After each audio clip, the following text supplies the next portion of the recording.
همیشه یه جمله رو تو گوش ما تکرار کردن. خوب باش تا دنیا هم باهات خوب باشه.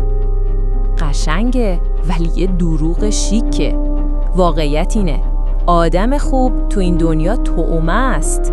کسی که وجدان داره بیشتر له میشه. کسی که مهربونه همیشه زیر چرخ آدمای بی وجدان له میمونه. این دنیا عاشق گرگاست نه قربونیا. بعد هی میشنوی خوبی کن برمیگرده به کی؟ تو واقعا کسی رو دیدی خوبیاش برگرده یا فقط یه مشت خنجر از پشت برگشته؟ اغلب وقتا فقط حسرت برمیگرده و یه عالم ساده‌لوحی. بیرحم بگم شاید مشکل خود خوب بودنه. شاید مهربونی تو این دور زمونه نقطه ضعفه نه فضیلت.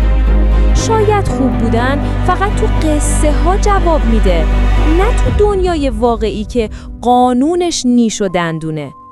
حقیقت همین قدر تلخه.